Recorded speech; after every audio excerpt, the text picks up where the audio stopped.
पाकिस्तान की सियासत में हलचल मचाने वाले जमात इस्लामी के धरने को 144 घंटे से ज़्यादा गुजर चुके हैं। आज 31 अगस्त की रात ख़त्म होने को है। मेरे साथ मौजूद है जमात इस्लामी पाकिस्तान के सेक्रेटरी जनरल अमीरुल अज़ीम साहब। इतना बड़ा धरना, मुल्क भर से लोग आ रहे हैं, आपको फीडबैक भी आ रही होगी, पॉलिटिशियंस भी रब्ता कर रहे होंगे और दीगर ज़राए से भी होता होगा। आप इस पूरे धरने के मुस्तक़बिल को क्या देख रहे हैं? मेरा ख्याल है एक नया वलवला जो है वो कौम के अंदर पैदा हुआ। लोग मायूस थे, कुछ नहीं हो सकता, और ये मकरो फ़रेब की एक जाल थी कि जब आप लोगों से बात करते थे, एक रटा रटाया जुमला होता था कि वर्ल्ड बैंक के बगैर गुजारा नहीं है, IMF के लोन के बगैर गुजारा नहीं है, और इसके अलावा आप अमेरिका के बगैर गुजारा नहीं है। फिर इंटरनेशनल माहदे हो चुके हुए हैं तो कैपेसिटी सरचार्ज को ख़त्म नहीं किया जा सकता।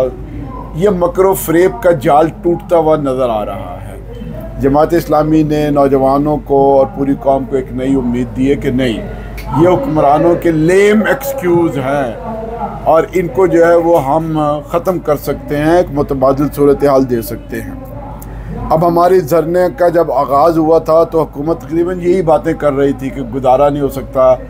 यानी वज़ीर आज़म एक मुल्क का ये कहे कि बेगर्स हैव नो चॉइस, तो उसमें शर्म से डूब मरना चाहिए। और ये एक बयानिया बनाकर तमाम हुक्मरानों ने बेचा है, उसमें पीपल्स पार्टी भी, उसमें मुस्लिम लीग नून भी, हत्ता कि PTI से भी उम्मीदें थी कि वो कुछ करके दिखाएगी, लेकिन ये है कि वो भी इस मकरो फ़रेब के जाल में उलझी रही है। चूँकि उसकी वजह थी कि पार्टी एक तरफ थी, पार्टी के अंदर जो एक इलेक्टेबल्स थे, पैसे वाले थे, सरमायादार थे, वो भी मतलब PTI के अंदर भी मौजूद थे, जिसकी वजह से इमरान खान भी बेबस होता रहा।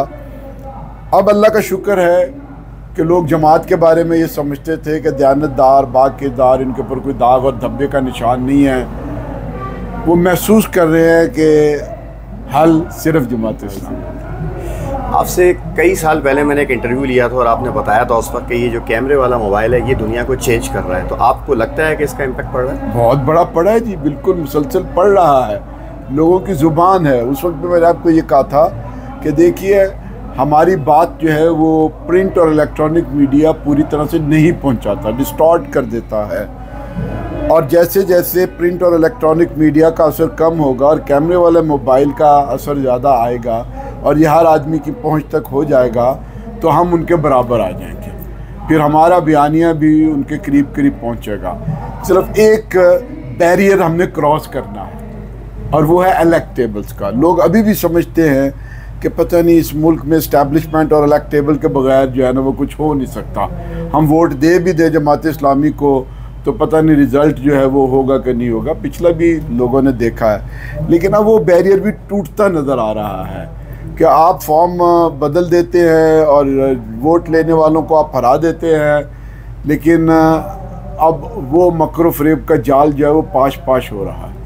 तो हुकूमत की तरफ से कोई पेशरफ्त हो रही है, कोई बातचीत हो रही है? देखिए, हुकूमत के साथ जब हमारी गुफ्तगू नहीं हो रही थी तो मैंने बताया कि हुकूमत का बयानिया यही था कि कुछ नहीं हो सकता, इसी पे गुजारा करना पड़ेगा और हमारे पास जो है वो वसाइल नहीं है, हमारे पास फिजिकल स्पेस नहीं है, तो बस कौम जो है वो गुजारा करे। गुजारा करने के लिए कहते थे कि जनाब चीनी का 1 चम्मच कम कर दें, चाय के आप 4 चम्मच चाय और कप पी रहे हैं तो 2 कप जो है ना वो कम कर दें।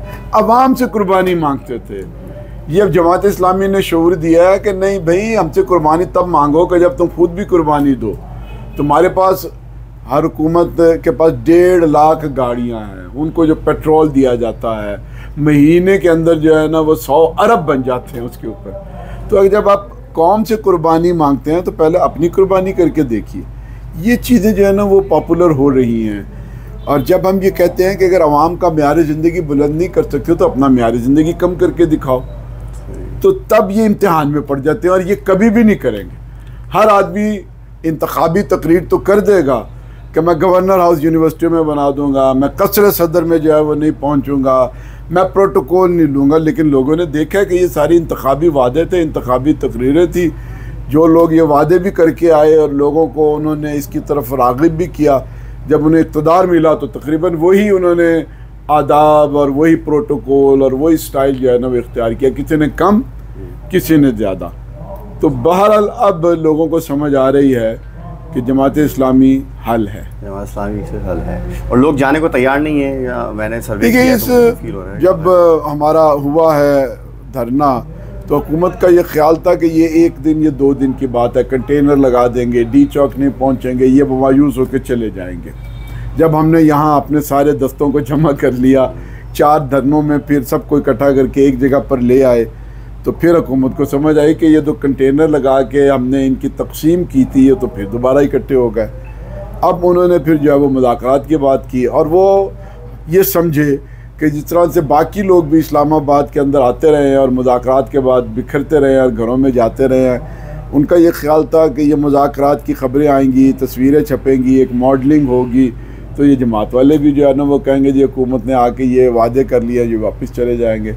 हमने पहले ही दिन उन्हें ये कह दिया कि भाई हम वापस जाने के लिए नहीं आए, हम बैठने के लिए भी नहीं आए, हम खड़े होने के लिए आए हैं और हम खड़े रहेंगे जब तक कोई नतीजा खेज़ ऐलान नहीं होगा। सही सही।